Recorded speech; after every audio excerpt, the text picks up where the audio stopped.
Hello, I'm Congressman Colin Allred, and I'm incredibly proud to represent the 32nd District of Texas in Congress. I'd first like to thank the 6th Floor Museum at Dealey Plaza for inviting me to join today's event and to help reflect on the words and legacies of two of our nation's greatest leaders, President John F. Kennedy and Dr. Martin Luther King Jr. At a time when our country is facing crises on numerous fronts, from the pandemic to the ongoing effects of racial inequality to the very deep divisions that are present in our communities, it's easy to be discouraged about America's future.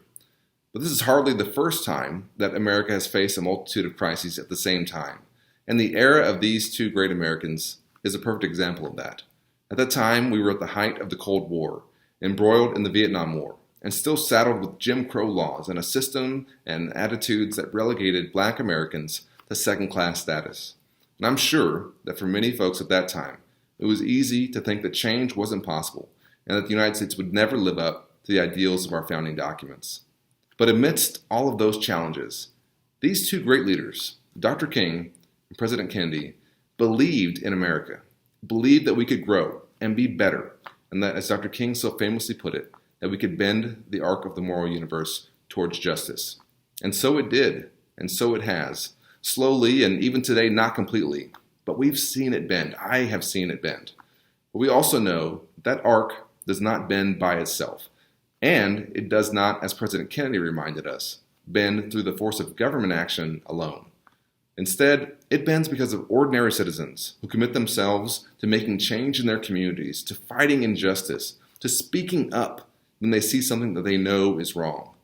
As Dr. King shared with us, the time comes when silence is betrayal, and that time is now. Even as we faced all these crises over the last year, I have been so heartened and encouraged by the people of this country, young and old, of all races and backgrounds and creeds, who've refused to be silent and who've made their voices heard in support of justice, equality, and our very democracy. And they've done so in the way that Dr. King taught, by peacefully protesting, and in the way that President Kennedy implored, by fighting for change in their own communities, and not asking what their country could do for them, but what they could do for their country. It's because of those people still heeding these timely calls and these two great men that we have achieved some progress and that I believe we can achieve so much more. It's important for us to continue this tradition of honoring and remembering the legacies of these two great American leaders, because we can learn so much from what they overcame and what we still have to overcome ourselves. And so I appreciate this opportunity to contribute in some way to this great event. I want to thank you so much for the opportunity. Hello, I'm Nicola Longford, CEO of the 6th Floor Museum at Dealey Plaza. It's my distinct honor to welcome you to our first museum community dialogue featuring local civic leaders on the power of words. Moderated by Elyze Davis, who joined our museum team last year as education program specialist, our featured panelists will discuss the legacies of President John F. Kennedy and Dr. Martin Luther King Jr. with respect to two of their noted speeches, President Kennedy's June 11, 1963 Civil Rights Address and Dr. King's April 4, 1967 Beyond Vietnam speech. Their powerful words continue to reverberate today, and they are repeatedly drawn upon for inspiration and reference, and particularly as we explore what has changed since their words were first spoken and what has not changed. National response to the inaugural speeches of President Kennedy in January 1961 and also President Biden in January 2021 will also frame the ongoing civil rights legacy of the last 60 years and frame this dynamic local conversation. Our panelists will look at how far we have come and reflect upon how much more work there is to be carried out in our communities and across the country. Words and actions matter.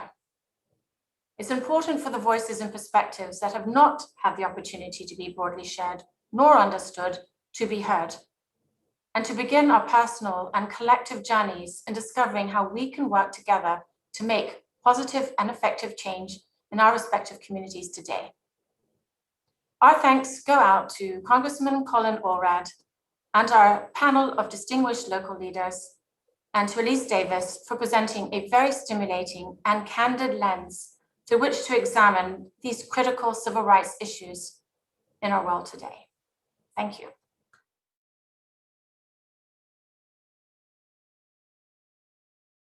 Welcome, everyone, to the Power of Words panel discussion with civic leaders.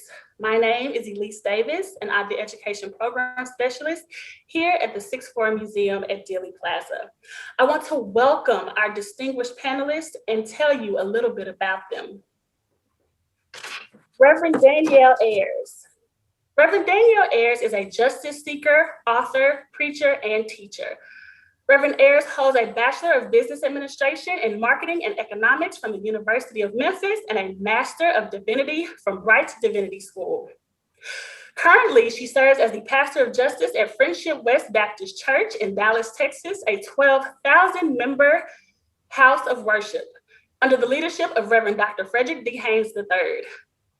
Reverend Ayers serves on President Jimmy Carter's New Baptist Covenant Board of Directors and the Board of Directors of the Faith Cooperative Federal Credit Union. Reverend Ayers is the co-author of To Serve This Present Age, Social Justice Ministries in the Black Church, and is a member of Alpha Kappa Alpha Sorority Incorporated. Dr. Ervin James III. Dr. Ervin James III is originally from the Midwest. He received his bachelor's degree in political science from Tuskegee University. He also received his master's and doctorate degrees in history from Texas Southern University and Texas A&M University, respectively. As a full-time Southern faculty member, Erv teaches both humanities and social science courses at Paul Quinn College. Erv's scholarly research and writing contributions have been published by the Journal of African American History, the Journal of South Texas, and the Oxford University Press. Erv is married to veteran Richardson Independent School District educator, Dr. Andrea Anderson James. His son, Miles Anderson James, is his pride and joy. Mrs. Linda Lydia. Mrs. Lydia is a graduate of Tennessee State University in Nashville, Tennessee, where she majored in sociology.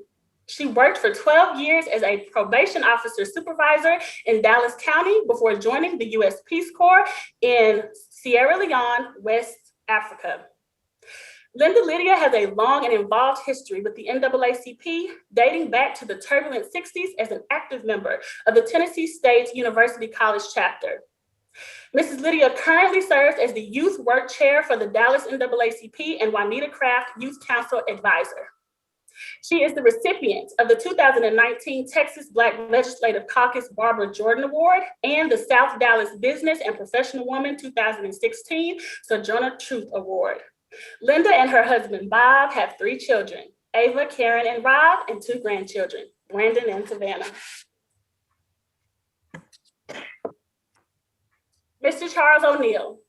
The Texas Association of African American Chambers of Commerce Board of Directors has entrusted Charles O'Neill with carrying out the mission of the nation's premier statewide Black Chambers of Commerce. With experience in business development, strategic communication, and organizational development, O'Neill is charged with moving the concerns of Texas' 250,000 plus Black-owned businesses to the top of private and public sector procurement opportunities, foster relationships that positively impact local Black chambers, and advocate for legislation that results in improved quality of life for Black Texans. In addition to serving as president of the Dallas Black Chamber of Commerce from June 2010 through December 2011, providing exemplary leadership for the nation's oldest and longest African American Chamber of Commerce, O'Neill has also served 14 years as the Dallas Black Chamber of Commerce Vice President for Business and Economic Development. Once again, I welcome our distinguished panelists. I am now going to read 2 short quotes from Dr. Martin Luther King Jr. and President John F. Kennedy to give our viewers a little context for our discussion today. Dr. Reverend Martin Luther King Jr., in his 1967 Beyond Vietnam speech, states, quote, "A time comes when silence is betrayal. That time has come for us in relation to Vietnam," end quote. President John F. Kennedy states in his 1963 civil rights speech, quote, Those who do nothing are inviting shame as well as violence. Those who act boldly are recognizing right as well as reality, end quote. Historically, we commonly see vocal advocates for change in different groups and those who oppose a change to the status quo. Do the words of Dr. King and President Kennedy indicate a need to be vocal and to act? Dr. James, can we start with you? Oh, absolutely. Yes. So when we think of the challenge, the major challenge that both King and Kennedy wrestled with, the question of race and racism, Jim Crow, segregation, we know that dating back to the Civil War, the federal government moved forward with passing legislation as well as constitutional amendments to outlaw discriminatory practices towards people of African descent. So, and we see that happening all throughout the first part of the 20th century. But the greatest challenge is it's a question of attitudes, right? That is, when we think about enforcement, we know that the executive branch plays a major role in that. But when we think about what happens on a day-to-day basis between everyday citizens, it's still very much a question of attitudes. And that's much more difficult to regulate and govern. That requires some considerable buy-in from the American public.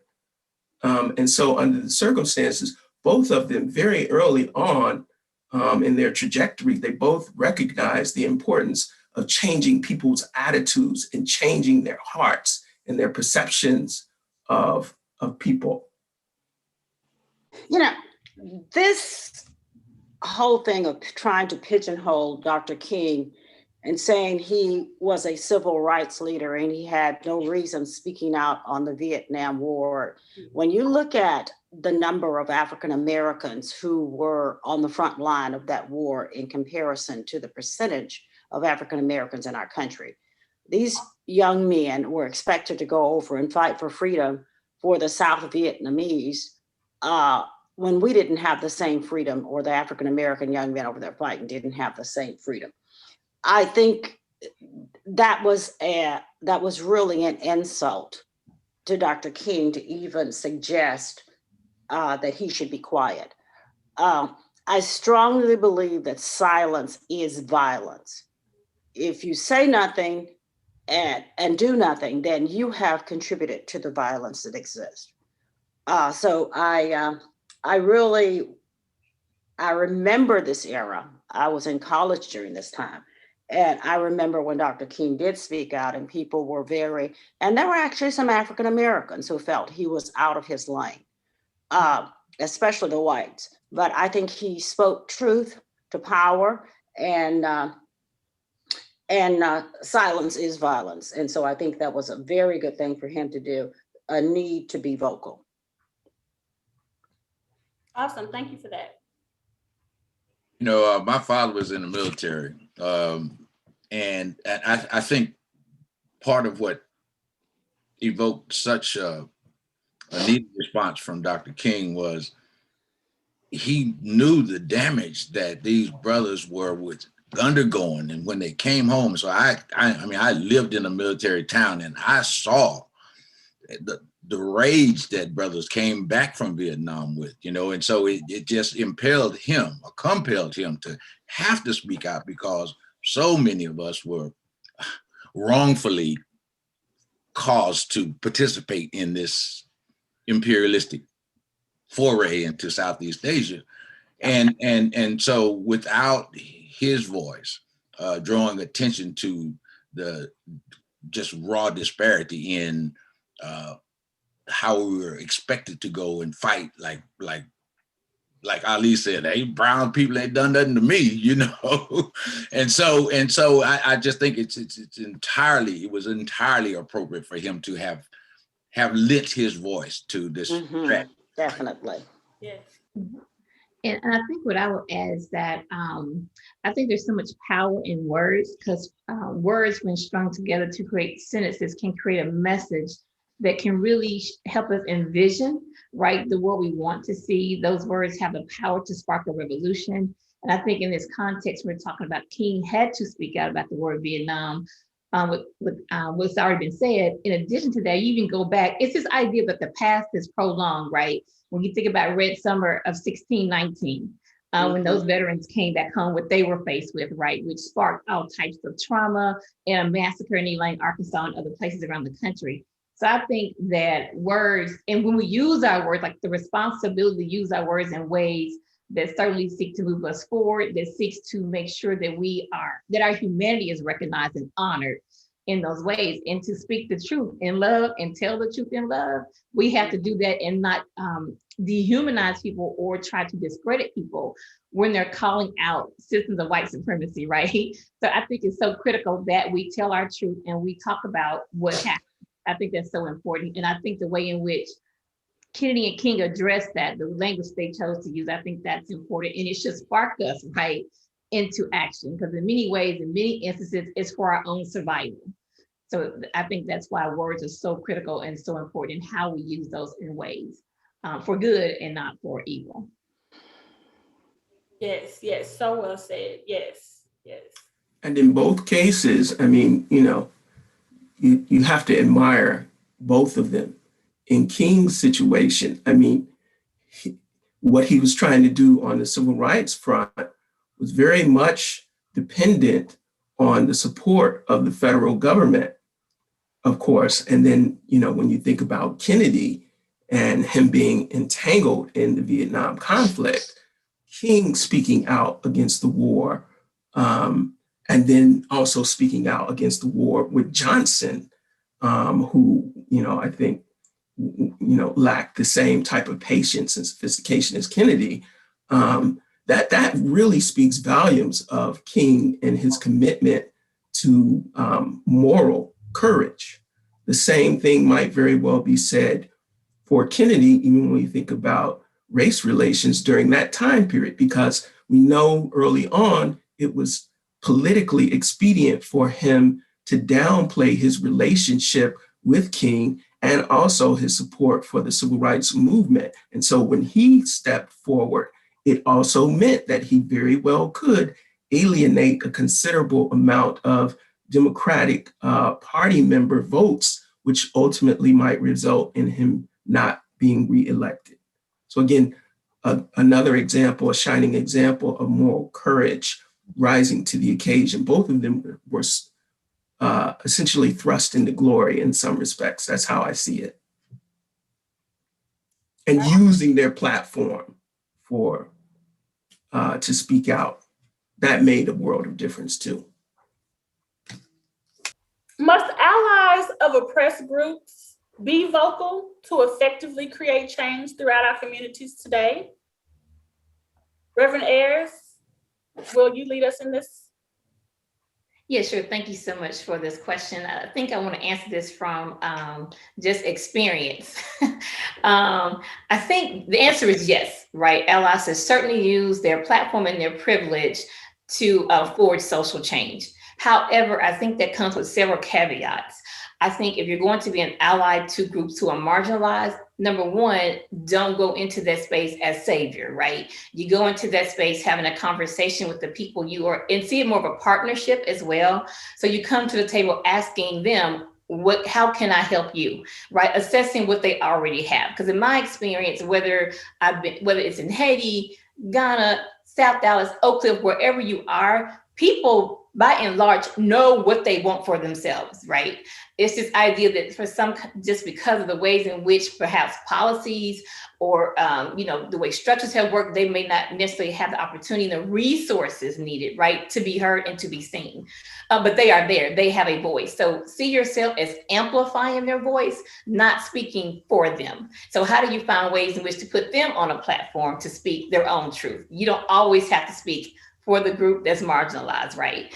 I think that's very important to do. And I just think it's also, when it comes to being an ally to people who are marginalized, who may be locked out of mainstream society, is that be careful not to center yourself in that moment and not to put forth how you feel, not to put forth what you think, but making sure that the folks you are working with and being in allyship with, make sure their story, their narrative stays at the center. I think as an ally, the main responsibility is to carry that narrative into spaces and places where they may not be able to go, right? And to always make sure that you are speaking not for them, but you're just saying, this is what they want. I'm amplifying what they've already laid out and what they're asking for. And obviously using your points and places of privilege to make things happen, right?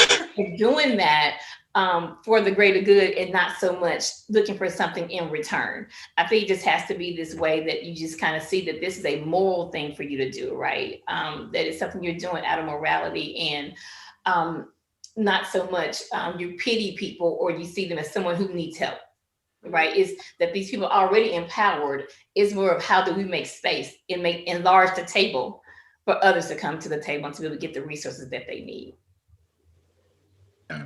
I really wholeheartedly agree with that. The way I put it is, I don't need a translator.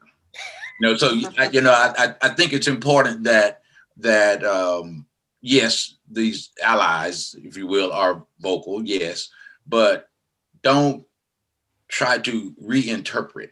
That is, don't try to make my language be comfortable for you. I often say that race relations is that comfortable place that white folk can go, right? It's never about how it really impacts us. It is their interpretation of what you just said. I just said you were standing on my foot. Well, are you saying actually that you've got some discomfort in your, no, I said you standing on my foot. And so we really have to, one, absolutely engage them, but caution them always, as you said, and I said, you use much better language than I would for this, right? But just I don't need a translator, and if I say something, it is, and if I do, you said something earlier about the power of words, and what you didn't read in my bio is that I spent 20 years in the newspaper business. I love words, right? And I know that words are powerful, and so we just have to coach our allies into how they can be supportive of us, and it is going to their church and telling their members what our experience is. But if you don't believe me, go ask them, or I'll invite them to you and let them tell you what the problems are. And so we have this long historical arc of Black folk explaining what our dilemma is, what the challenges are. And when it's put into our allies' computer, we get these fixes that find us having this conversation today. And so something's lost in the translation, right? And so again, if you used our words, we would arrive at the solutions that we need rather than what it's been interpreted to be. Yeah, I think Dr. Ayers was right on. And, it's important for us to have these allies. That's important. It's not to say we don't want them to engage with us. And I've noticed in some of the movements and the marches that there has been an abundance of Anglos involved. I remember the civil rights period, there would be a few, but not a lot. And then we have some of the churches, some of the religious leaders who front and center, not enough of them by any means, who have joined us in trying to combat the systemic racism that we've been confronted with for all these years.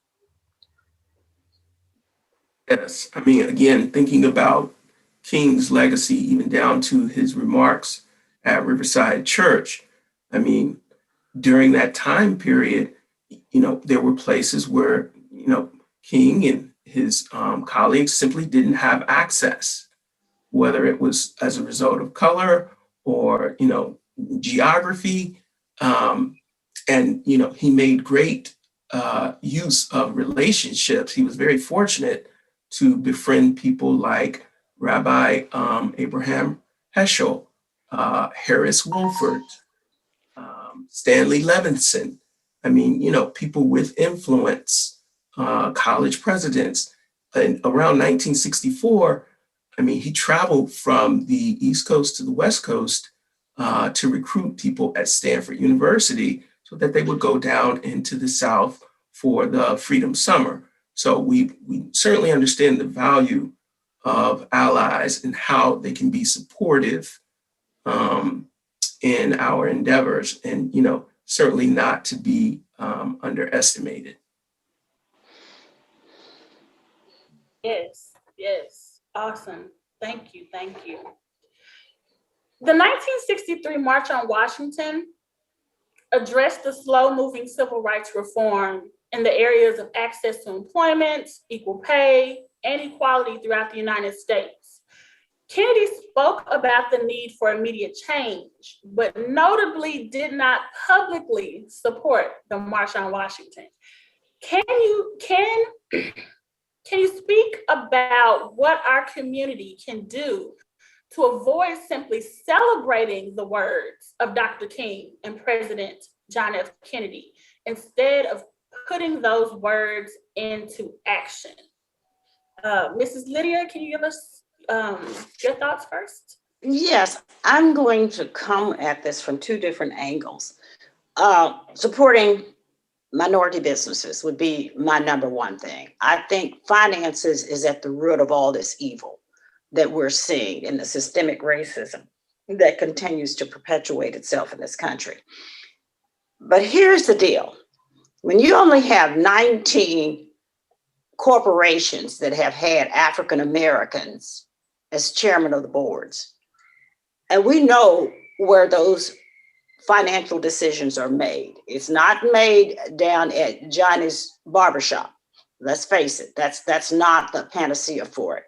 And you think about, every time I think of that, I think about the tennis player, Serena, her husband, who was the chair of Reddit. He made the decision that he was going to step down as chair of Reddit, which is a Fortune 500 company, one who's been controlling the stock market over the last couple of weeks. He decided to step down for an African American to take over that board seat. That's the kind of things that we need. We don't control the seat of power. That's the problem. If we control the seat of power, that would be good. Now, I'm going to flip over and look at the other side.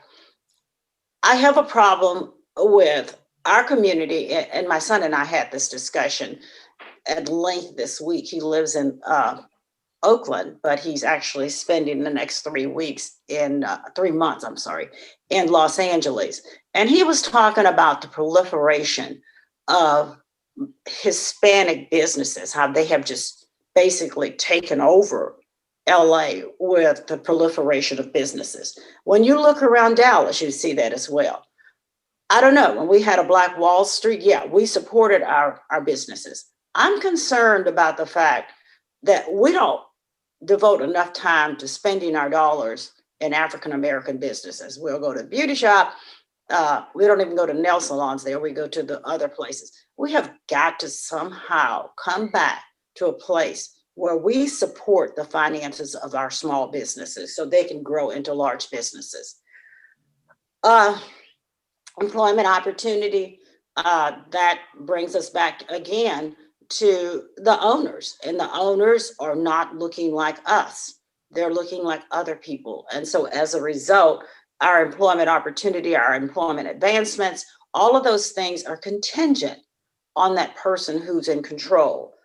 And then lastly, but definitely not least, we've got to talk about policing in our community. That must be a conversation we have in our community.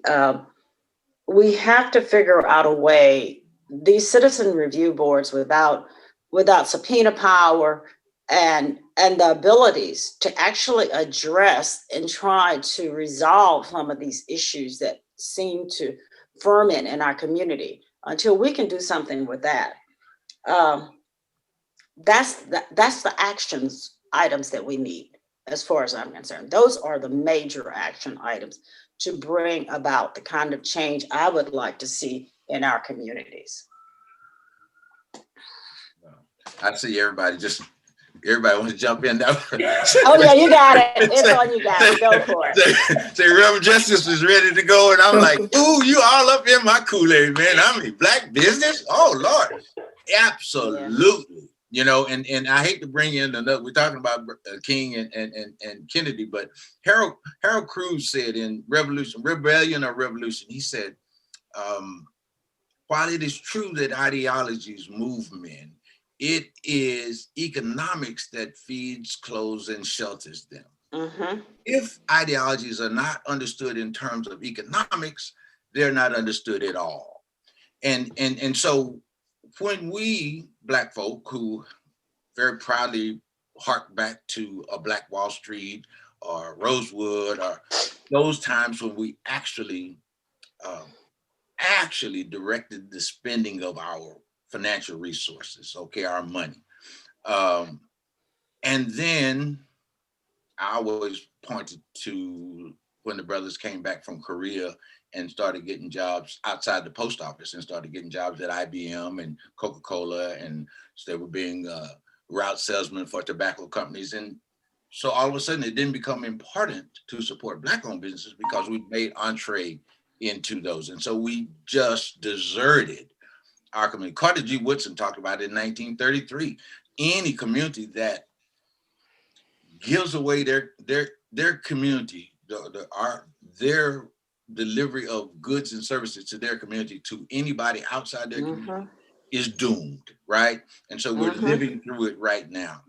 Yeah. So absolutely, if there are 250,000, nearly 300,000 Black-owned businesses in our state, and they are struggling, clearly policy has not supported them, right? Practice has not supported them, and we are not supporting them. And until and unless we get a grasp on our financial resource, there is no way that we'll have a meaningful impact on policy-making decisions. And I would just say, and this is backing all the way up, this may not even be answering the question, but I think the first thing what we need to do in our communities is, number one, stop celebrating the whitewash commercialized king, right? I think we need to go back to understanding, oh, he was a man of faith. Yes, he was. But that faith led him out into the streets to protest and march. It also led him to go into the quarters of power, right? To seek structural changes.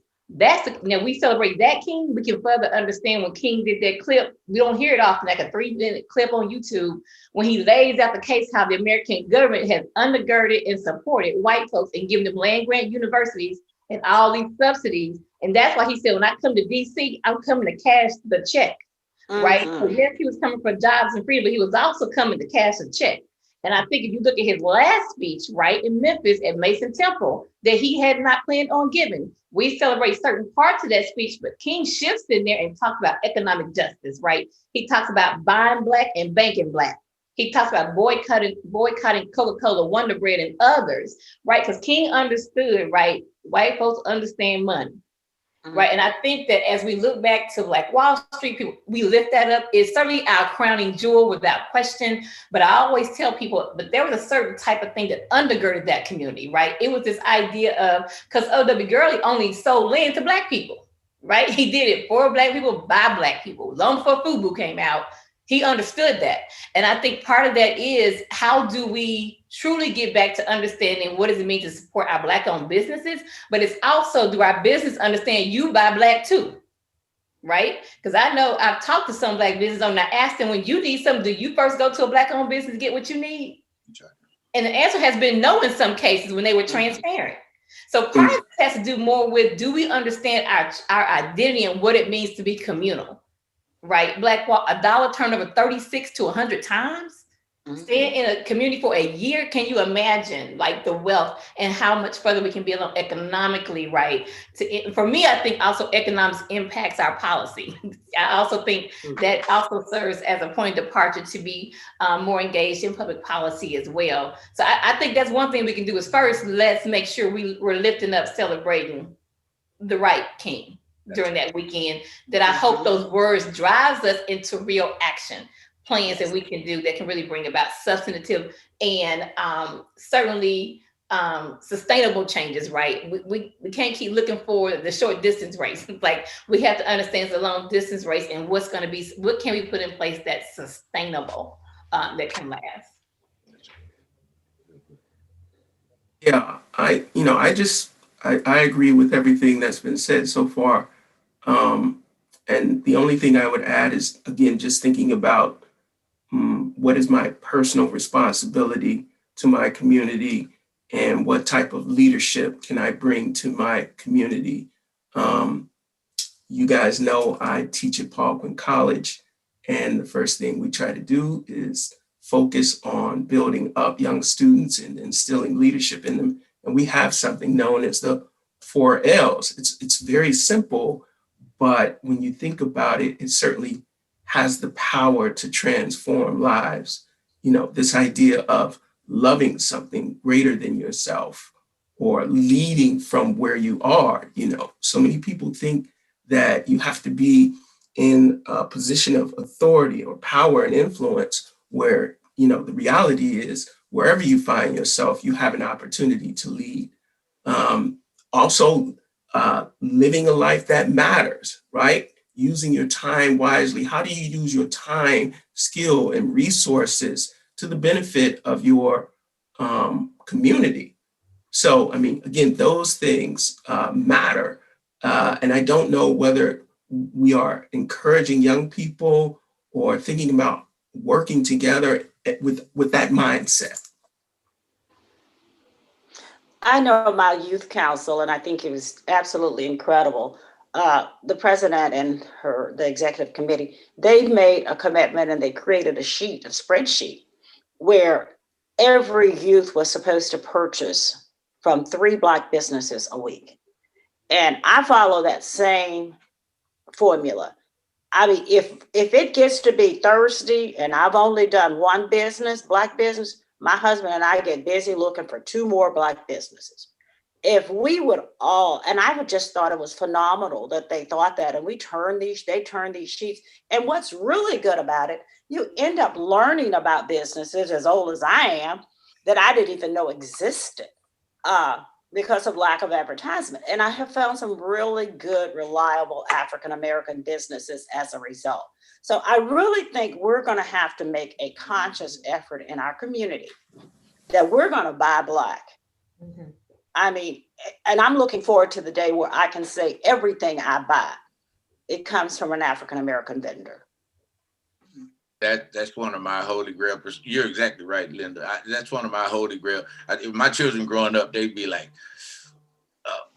Mr. Black, Daddy. That's all you talk about. That's all, you know. So, you know, my commitment is, because I work for Black-owned businesses, it would be profane of me. Absolute abdication of responsibility to do anything other than shop with Black folks. So I can proudly say that every day when I wake up, every stitch of clothing I have on, I purchase from a Black-owned business. Mm-hmm. My optometrist is my frat brother, Q Sci-Fi. I buy my shoe man was my frat brother, Q Sci-Fi. I'm so it is again. I take it personally, you know, and until and unless that is every time I wake up, I'm not even. It's reflexive.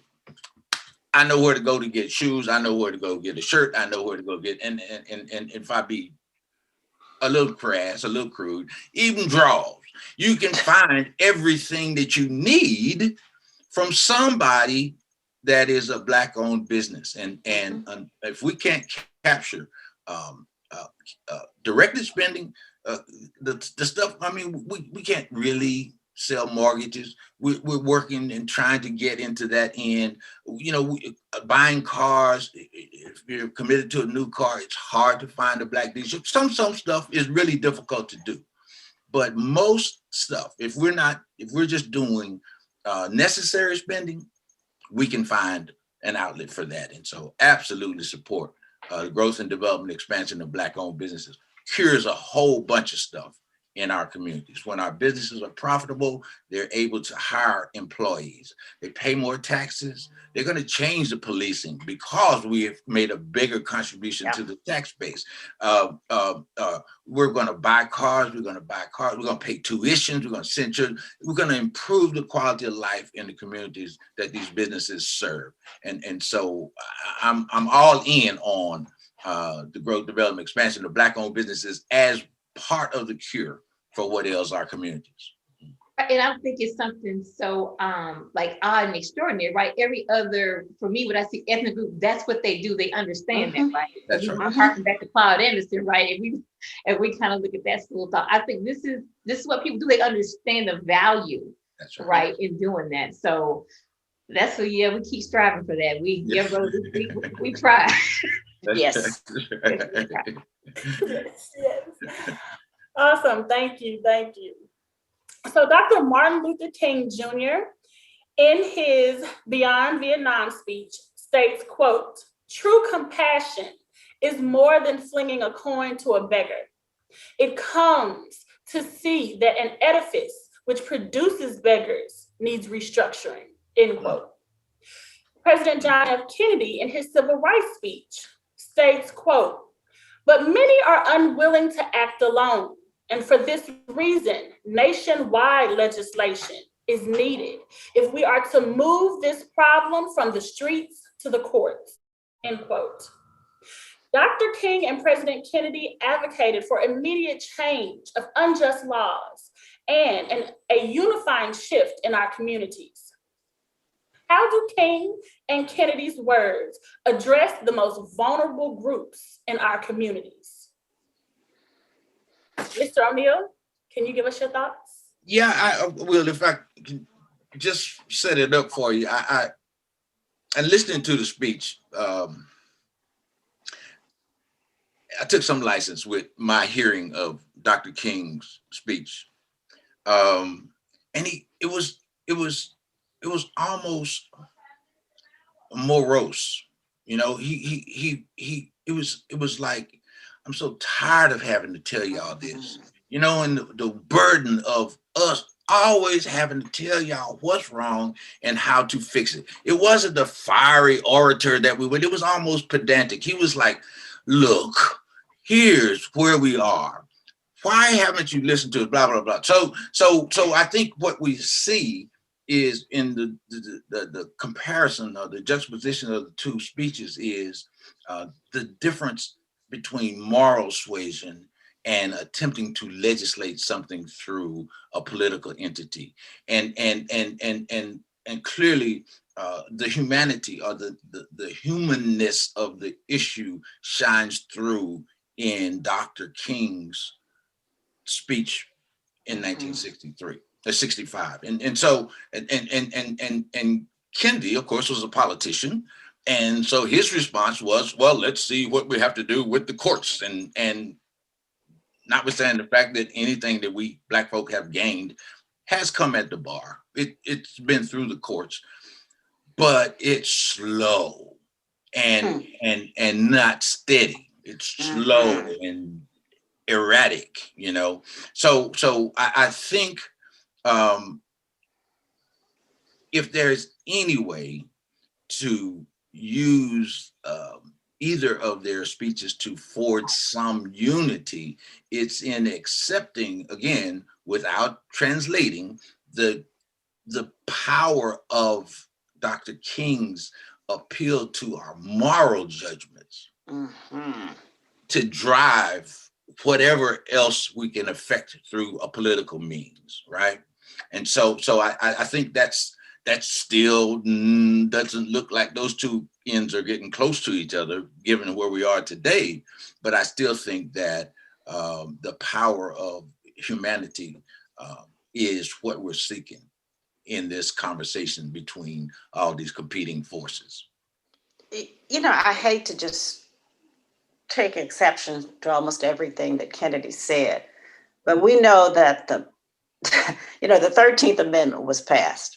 Okay, I guess that was 1863 with the Emancipation Proclamation, and we are still all these years later, still waiting for that check that Dr. Ayers spoke of to be cashed. I'm sorry, it just hasn't happened as far as I'm concerned. The check is still outstanding. I'm not sure it hasn't been, returned to sender.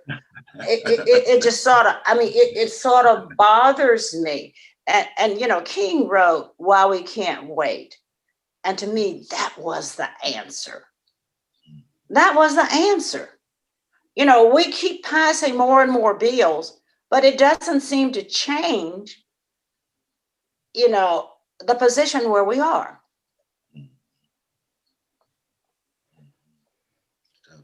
I think it's also interesting how he makes it abundantly clear that, for his critics who are questioning him and, why is it that he is not sticking to civil rights activism? Why has he decided to cross over and question America's involvement in Vietnam?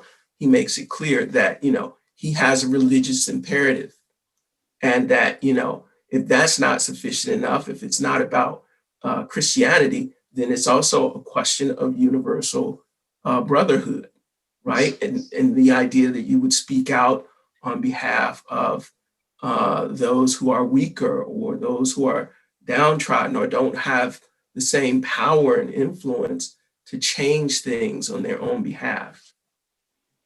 Yeah, thank you so much for that. And I think it was you, Dr. O'Neill, who mentioned this moral call that King was doing in his speech. Now, I just thought about the fact that they talk about, it was rumored that King would often carry around a copy of Howard Thurman's Jesus and the Disinherited with him.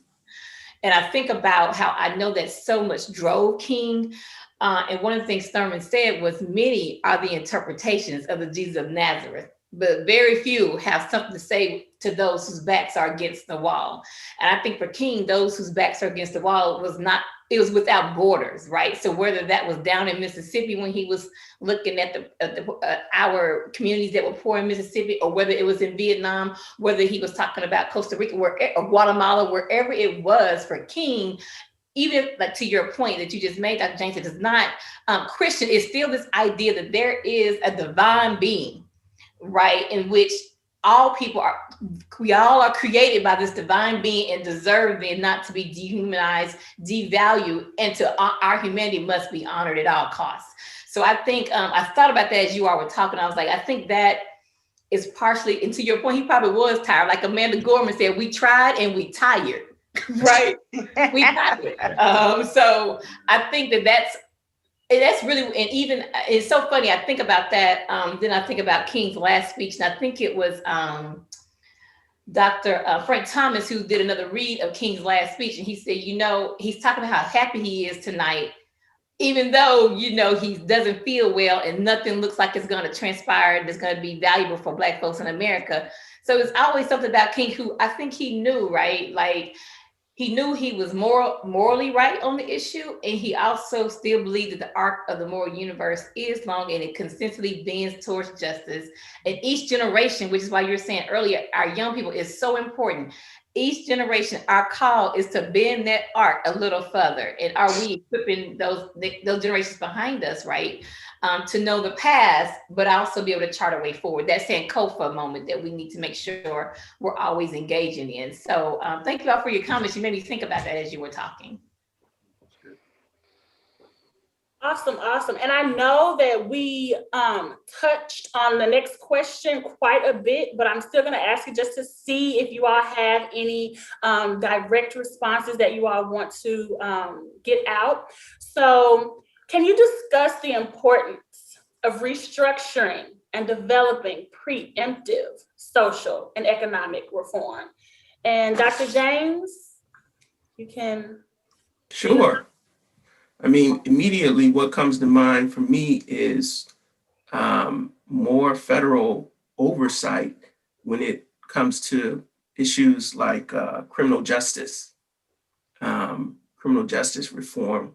Right now, I mean, what we've seen over the past few months is when left to states and local governments and prosecuting and investigating cases that impact people of color, America could certainly benefit from more federal oversight. The same thing may be said of elections. When I think of what transpired in November, the reality is what happened back in 2013 in the Supreme Court when they gutted the civil rights legislation, that benefited Trump and him being elected the first time around, but it actually worked against them. That is, removing that federal oversight in state and local elections. Removing that federal oversight actually worked against Trump this time around, which is ironic. And for that reason, again, I think moving forward, they need to reconsider additional legislation, again, that will restore that type of federal oversight. And then lastly, I also think that when you think about banking and finance and lending practices, there probably is more of an opportunity for federal oversight to begin to delve into how they can offset some of the financial and economic disparities that exist between whites and people of color. Those are the three areas that I thought might very well be beneficial for more federal oversight.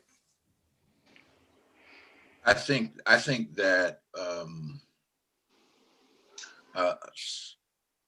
a reordering of our approach to politics, because we've been so denied truthful access or real benefits from elected representation that we've had now. Again, if we think back to the times of what our communities looked like before there was ever such thing as a Black elected representative in the 20th century particularly. But now we find ourselves needing I won't say a different kind of voice, but a very strategically focused voice from our elected representatives. And so I think we have to take the responsibility of ensuring that the people that we empower that to go act on our behalf do that rather than rely on their own judgments about what is best for our community. And I think there's something physiological that happens to elected representatives after their first re-election contest. And all of a sudden, the only thing that becomes important is being returned to office. And they stop thinking about the very, very real concerns of their constituencies. And make some distinction between their voting constituency and those that finance their election. And that's sometimes very, very two different groups. We don't have a history of financing campaigns. So they go to where you get campaigns financed, and it always comes with the hook. And so they find themselves legislating on behalf of the folk who finance their campaigns rather than the folk who supplied them at the ballot box. And so we got to, in 2021, at least, we can be honest about the ineffectiveness of elected representation and do the things that we need to do to ensure that the folk that go, again, to work on our behalf are truly doing that work rather than satisfying a checkbox for somebody else, someplace else. Awesome. So President Kennedy states that African Americans have the right to expect the law will be fair. And King advocated for the United States to have just laws that impact our own citizens as well as people outside our borders. Do the words of Dr. King and President Kennedy encourage us to honor the human rights of non-citizens inside and outside our borders like we honor our own rights? Reverend Ayers? Can you lead us off? Yeah, it's such a loaded question. That could be a panel discussion in and of itself. So I'll give the short version, and I would love to hear from my colleagues. So yes, right. So I think we certainly find ourselves in the midst of an ongoing need of have a revolution of values. And I think if we look to Dr. Eddie Glaude, who talks about the value gap in America, that value gap has existed since the white line landed here in 1619, right? And we're still trying to recover from that. And so I think the question first has to become, do we honor the rights of our own citizens?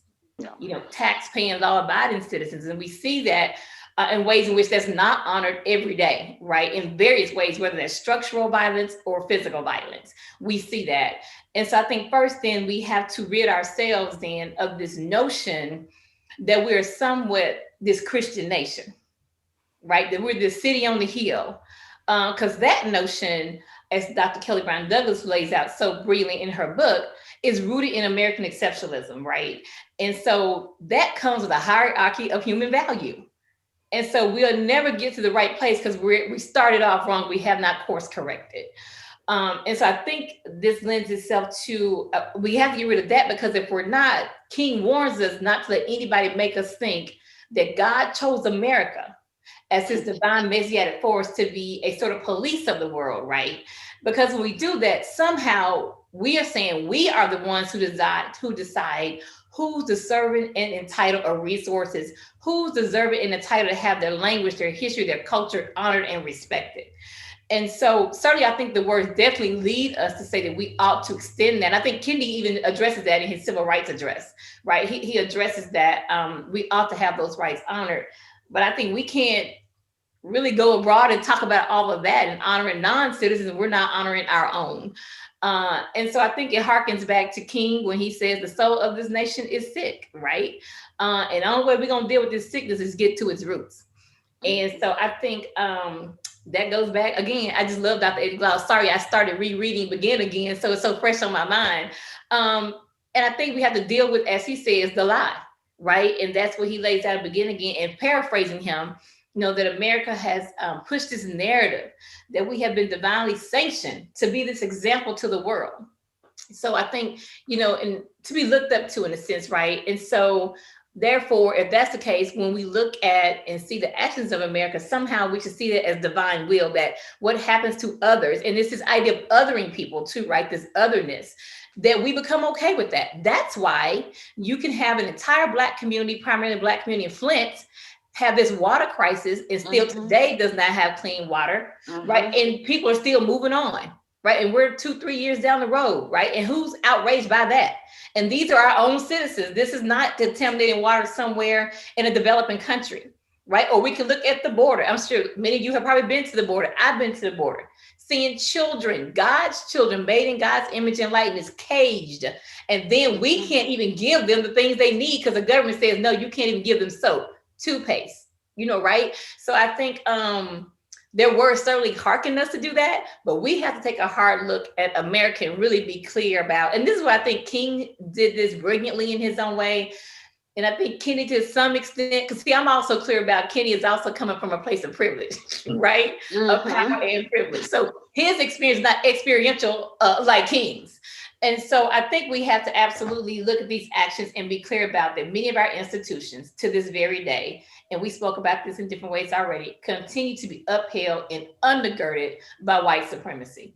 And until we can uproot that, we're not going to be true to citizens or non-citizens, because it still goes back to trying to maintain this status quo, trying to maintain this lifestyle that has so long been upheld by this lie. In the cracks, I will say this, I think what we're seeing, I think what we saw on January the 6th, and you just posed that what we saw on January 20th, that's what the 6th was all about. All that Black excellence that was lifted up on the 20th, that is what is feared, right? And this is idea that what we lived with so long, that we are so exceptional, the cracks are really begin to really crack through that lie, and they're thinking that's going to come crumbling down up and against seeing it as, right, envision a better world for all of us, right? Where there is enough resources for all of us. It's just a matter of then who's in power to dictate what those policies look like. Because for so long, we have the poisonous policies for us. We see it every day. And so I think That's how I would answer that. Yes, they do, but we have to really dig and deal with the truth. We have to do some truth telling if we're going to get there.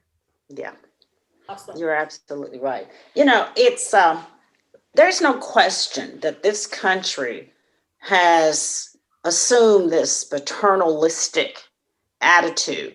You know, whether it's in Cuba or whether it was in Egypt with Mubarak, whether it was in Iran, we have always said that we wanted to protect the citizens. But when it comes down to African Americans in this country, I'm sorry, I think we missed the boat. Somehow or another, that sense of paternalism, it passed over us. You know, the crack that you're talking about, that started with the election of Barack Obama. When those Anglos woke up and realized that there was this Black man, a descendant of slaves, well, not really, but a descendant of Blackness, had actually ascended to the White House. That started at, you know, and then I've been reading The Promised Land by President Obama, and he talks about, he's down to the Trump introduction into politics, and he talks about how he started the birther deal, and then it grew from there, and then he started galvanizing these people, you know, the QAnon, and all these people were being put into place to get this man elected. He was the George Wallace of our century. You know, George Wallace thing was he was going to out in everybody else, and that's how he was going to continuously get elected. And Trump understood the soul and the psyche of this country. He understood it, and he played it. He played it well. For a man who's not very intelligent, in my estimation, he figured that out psychologically, how to play and utilize these people. But that Vietnam War, when you go back and look at how we were put on the front lines, we were, you know, Air Force, we were 40 to 67% of those people, the disproportionate number of African Americans that were killed, the numbers that did not ever receive any recognition. I mean, it goes on and on and on, the things that happened in Vietnam, and the fact that everybody thought that this was not a civil rights concern. They had civil service boards, or I guess they were called draft boards back then. And, you know, less than 1% of the people on these draft boards were African Americans. Anglos were getting deferments. We couldn't get a deferment. I mean, and even in some states, there were Klansmen who actually were part of the draft board. I mean, this country has not been kind to us. It really hasn't. And, you know, I get what Kennedy is saying. I really do. I get what he's saying. But I think we are lacking morally. That's the problem. The moral thermometer that King had and we should have is lacking in the psyche of America. You know, I find it's almost bizarre that Black people in America are expected to, if not expected to, certainly encouraged to view the human rights of non-citizens in the same way that white folks view them, right? Mm-hmm. So we are supposed to be aghast at the entry of brown people from the South coming across the borders as if it imperils us further in some way. But we never are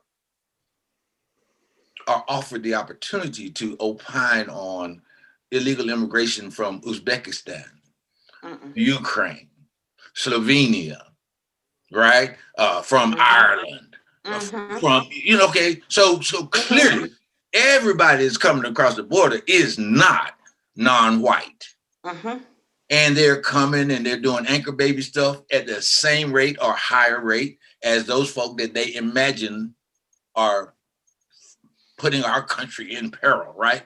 And so again, back to the very first statement, controlling the narrative that you made, Dr. Ayers,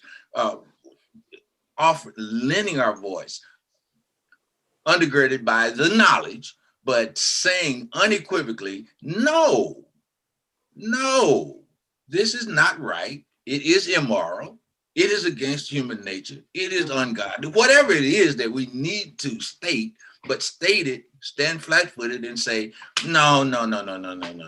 I'm not mad at them brothers and sisters trying to get up here from Honduras. I'm just not,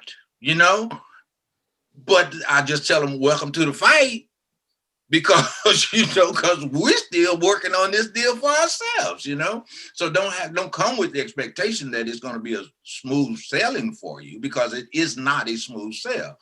And it is really, really, really troubling that all of us can be gathered, not having seen each other in a while or spoken to each other, maybe in some cases before, and have such crystal clear understanding of the issues that we're talking about, coming from all over the country, all different kinds of experiences. And we say, duh, yes, this is where we are. And it's really, really, really begs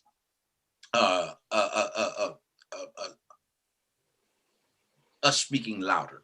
It just demands that we take every opportunity to say, no. I'm really, really, really, yes, I understand the human rights issues of those folks who are trying to get here, but that's not what our real concerns are today. And have that conversation, and so I just, again, amplifying our voices is what's needed the most. Thank you for saying that when you said undergirded with the knowledge, because when you talk about, because I think also what we have to do, and I have this conversation quite often with some of my friends, they ask me, Dan, why do you really care about immigration issues? Why do you care? So then I break it down. So one of the things we think about Guatemala, Honduras, we first saw this initial rush to the border, right? So then let's go back and look at, I saw this documentary called When the Mountains Tremble, and it completely tells the narrative how America went in and ran roughshod over everything that was holy and sacred to the Guatemalans, completely disrupt their political and economic system. They have no infrastructure. Where are they to go, right? So many people who are coming to America are coming because we have gone into countries and became corporation nation states, right? And other places. So for me, it's like, well, we need to understand how the same imperialistic practices are abroad. We've experienced that here, right? In a form of colonialism, if you will, right? This idea of being other, right? Not having full access. And so for me too, when I go to the border, I have to come back and tell people, you know who I saw down there? Africans. They look just like me and you. That could be your cousin down at the border. I did a lot of work around Haitian immigration at one point, right? Because it's not isolated. I think we like to neatly box in, that's immigration, that doesn't connect to us, or we buy into the narrative, they're going to take something away from us, right? And we can't absorb all these people when in fact we can't. Because to your point, Dr., you mentioned people coming from all other European countries come right on in without a passport. They don't need a passport. They don't need a work visa. They just come right in, right? So I think what you said, I think it's so important for us to understand these connections. I think King was doing that even in his speech in Vietnam, right? He was making that connection. I think somebody mentioned about Muhammad Ali, like he understood that. Mm-hmm. You don't put brown people over there just like put black people over here. Why would I help America do that, right? So I just want to say that because I think we have a push when it comes to immigration about how we see ourselves as part of that, why we should be concerned about that. I just wanted to add that when we think about Kennedy, I think conceptually his creation of the Peace Corps speaks to his interest in humanity outside of our national borders. Conceptually, I mean, I'm sure that organization was subject to a number of different purposes, but when we also think about King in his remarks, he makes it abundantly clear that sometimes it may very well just boil down to allowing people, not necessarily allowing, but recognizing that people are entitled to some element of self-determination, right? That America and Western civilization, so to speak, the developed nations don't always have to intervene and interject in other nations' issues and problems, and that they also, if it's necessary, that they should be afforded an opportunity to be a part of the conversation and a part of the solution, and ask for the type of help that they truly need to better their condition. King makes that apparent when he alludes to what was happening in Venezuela, the idea of what was going on in Honduras and Guatemala, for that matter, and other parts of the world. How can our local, state, and national leaders work to create just laws and oversee a fair and just application of the law? Mrs. Lydia, can we start off with you? I was hoping you wouldn't start with me on that one. Oh, okay. That is perfectly okay. So No, that's okay. That's okay. Obviously it would be great to say, oh, if they would listen to us and, follow our directions on what should and what should not happen in the halls of justice, that would be but we know that's not the real world. We know they get caught up with lobbyists. We know they get caught up with, constituents that give them more money than I will ever give them or could afford to give them. So, I really don't have an answer or a solution to that particular problem. And it is a problem because we can elect people who look just like us. And you know that. And they're not responsive, and they do not follow through with the things that we think should be done. There's not a lot of John Lewises left in the world. I'm not sure there were too many of them to begin with, other than him and King was never in an elected position. So, it's a place where I feel so uncomfortable and I'm so often disappointed. And so I try to stay away from it rather than say all these negative things. I just say, okay, let's just not say anything. Yeah. I think a lot of it has to do with what Dr. O'Neill discussed when, he talked about campaign finance. But, the idea that, the candidates, the elected officials, it ultimately comes down to who's giving them money to be reelected or elected. And so under those circumstances, what we have seen with the example with President Obama, that pennies, nickels, dimes, dollars, they add up. Yeah. And then the other part to that is what we've seen most recently with the extraordinary work that Stacey Abrams did. And going back to the discussion about Black Greek life, organization matters. And, when people begin to work together and also form those alliances, you can get people in office that truly represent your interests. That, I think that's the challenge more so than anything. I recall writing a while back about anti-Black incidents in Texas. And this was around the time that Sandra Bland died. And, there was so much confusion about what happened with her. And the governor, around the very same time, almost immediately after the police officer was shot here in Dallas, within a week or so, he moved forward with implementing passing a law to give them additional protection. But still Sandra Bland, I think it's because it's Sandra Bland. I'm praying that's right. But I believe in her case, it still went unresolved in the community. There still wasn't more that should have been done to resolve her case so that everyone understood exactly what happened and how that could be prevented. And so, in that case, from my perspective, he needed to go just based on the strength of that. And I believe with the activism that we see across the country, the heightened sense of awareness and the coordination and organization that's taking place, we should be able to move forward by and elect more people that truly have a better sense of what the needs and concerns are across our community, and also more of a commitment to address those needs. Let's go back to our Governor Abbott. Take a deep breath when I say his name. But he did manage to push through that Sandra Bland Act, but it fell on the emphasis of her being mentally ill more so than anything. When you read the act itself, it talks about making certain that people who are put in custody, that they are mentally competent and they are not going to go and commit suicide. See, I don't think a lot of us are convinced that Sandra Bland committed suicide. But the act itself basically says that's what happened because she was mentally unstable.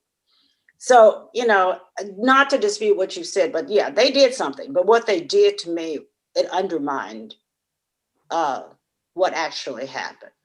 Yes, my part of my major concern was that I'm not altogether sure she should have ever been arrested. No. How it got to all of that is still very troubling. Mm-hmm. Yeah. And just to, because I agree with everything that's been said, so I'm gonna say, and I think we also, in my opinion, I think we also have to increase our, meaning as citizens, our civic literacy, right? In terms of how systems really function.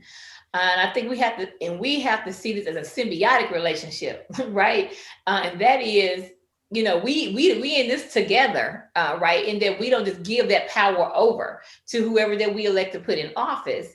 And I think that goes back to what we've already talked about is can we, how do we bring up and how do we train, bring up, prepare people to go into office and finance them, right? So they know they're beholden to us and not others. They have someone they have to answer to. And I think about Mayor London Breed in San Francisco. She spoke at our King teaching. One of the things she said, I came from nothing.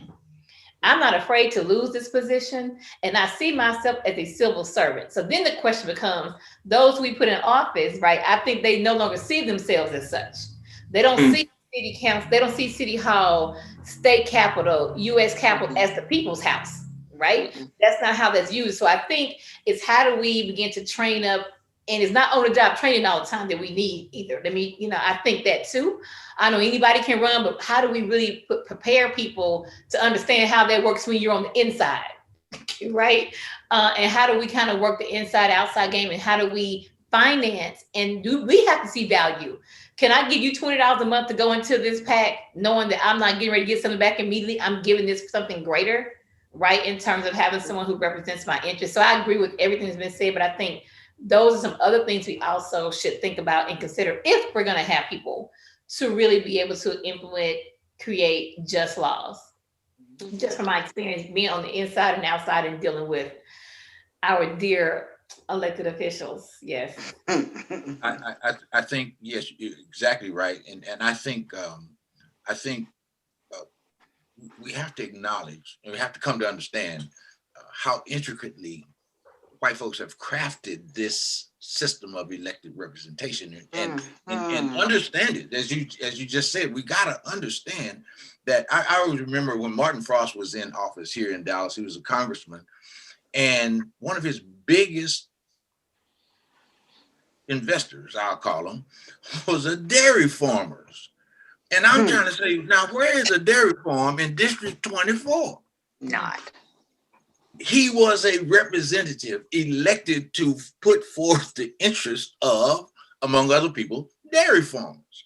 And so until and unless we can take that very primary step of imbuing our interest into those folk who were willing to offer themselves for public service and make them understand this is what you're down here to do. part about your symbiotic relationship is the civic responsibility is it starts at PTA. You show up at PTA meeting, you show up at a school board meeting, you show up at the city council meeting, you show up at the county commissioners meeting, and because I spent so much of my time down there, come down there to that Capitol building and also, I promise you, when 500 extra Black people in that building, everything changes. Everything changes. And so you can encourage your elected representative to make the right decision if he looks out there and see 30 people that's getting ready to what you know, so we really have a responsibility to undergird them with our presence, amplifying again their and our voices in achieving what we need from those systems. Yes, awesome. Yes. President Kennedy, in his 1961 inaugural address, states, quote, "So let us begin anew, remembering on both sides that civility is not a sign of weakness, and sincerity is always subject to proof. Let us never negotiate out of fear, but let us never fear to negotiate," end quote. President Joe Biden, in his 2021 inaugural address, states, quote, "Today, on this January day, my whole soul is in this, bringing America together, uniting our people and uniting our nation. I ask every American to join me in this cause," end quote. Peace, King, negotiate, Kennedy, and unity, Biden. How do these words of these three leaders inspire you today? Mr. O'Neill?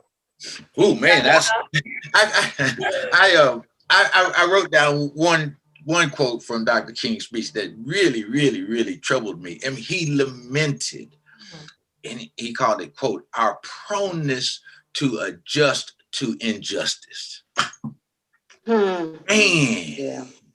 Man, if we just find say, oh well, okay, you know, and it's almost, again, it's reflexive because humans seek comfort. So we try not to get in that hard place, but we cannot expect things to change if our response is resignation, So our proneness to adjust to injustice gives them that much more room to heap more injustice upon you. And so if you can find where a man will stand, right, how much he'll take, right? And so I just think that if anything that you heard me say through this wonderful exchange is that let's start screaming, let's start screaming. Let's make folk understand.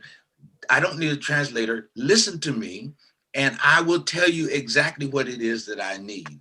And insist. Frederick Douglass said, power concedes nothing without a demand. And if we don't get used to demanding, it never has and it never will. Reverend Ayers? Okay. Would you like to? Sure. So yes, thank you for this. I actually wrestled with this question when I saw it. So many things to think about. So let me just say this. In King's Vietnam speech, and he says, "I come to this magnificent house of worship tonight because my conscience leaves me no other choice." So I like that because I think oftentimes when we think peace, like we like to water that down to mean that we hold our tongue, that we don't tell the truth, that we make sure we don't upset people. But it's clear by his words, he upset plenty of people, right? Mm-hmm. So the inspiration for me in that regard is, just as my friend would say, stand 10 toes down and tell the truth in love, right? So for me to do that is the first step before you can have unity, right? Because before we can talk about unity, I need you to first to acknowledge that there's been a breach and that breach has to be repaired. And so we have to then, for me, it is that inspiration would be, how do we repair this breach once we acknowledge that has taken place? And really, I can't negotiate. I can't come to the table if I'm still over here with what am I negotiating with? You don't have anything. And we have not repaired the breach. And part of that repair, yes, is reparations, right? And I also think it's reconciliation, but not that pie in the sky. I'm talking about that which Curtis Paul the Young and Dr. Allen Boozak says is radical and is revolutionary, which means you have to put me back to where I was before the breach happened, right? In addition to that might also mean you might have to be comfortable with completely letting go of what you've held on to for so long and reimagine a completely new and different society. Are you willing to do that? So I can be inspired by the union negotiation, but not until, or as Dr. Noel been saying, unless and until these other things take place, I can't then come to the table. So that the inspiration then would be to know that we absolutely unequivocally have to tell the truth about where we are in this country, right? And where we go, and acknowledging where it's broken, because it is broken. And so we have to acknowledge it. And then how do we now come together to then negotiate and fix that? I agree with you 200%, Dr. Ayers. Peace, yes, I get that. Yes, we got to have peace to get to, where we need to deal with unity. But as far as negotiation, when you've got the white supremacists in control, the Proud Boys at QAnon, and now we got this crazy woman out of Georgia, Marjorie Taylor Greene, and the Republicans are supporting basically almost by majority her position. I mean, there's no negotiating with people like that. I don't think anybody could have negotiated with those people who stormed the Capitol. So I don't think we're in a position of negotiating yet. I think we definitely, peace and unity, yes, we definitely want that. And that can happen. But we are so far away from negotiation. I understand Kennedy's position. I truly do. But because he was an elected official, and that would be the expected thing to say. Well, I got to thank you for choosing both of these speeches. I wasn't familiar with King's speech, and it left a really profound. It had a profound effect on me.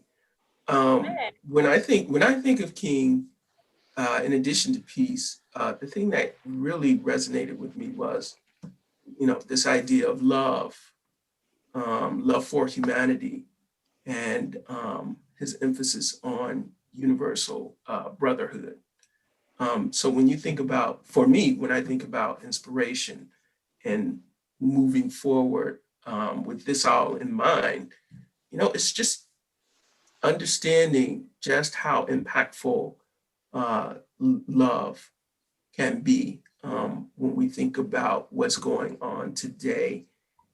So much factionalism, the culture wars, identity politics, just trying to find some common ground that, seeing each other in a more humane way makes a major difference for me. So that when I think about all three, that was what I think spoke to me most. And that's how I'm going to be inspired moving forward. Awesome. This was an amazing discussion. I really enjoyed listening to your dialogue and your perspectives. I think it is so empowering to hear such well-educated, articulate, and strong community and civic leaders. I once again want to thank our distinguished panelists, Reverend Danielle Ayers, Dr. Ervin James III, Mrs. Linda Lydia, and Mr. Charles O'Neill. We also want to thank our viewers for joining us to hear the discussion and recognize the power of words. We hope you enjoyed this program, and please visit jfk.org to learn more about the 6th Floor Museum at Dealey Plaza and all that we offer. Hope to see you soon.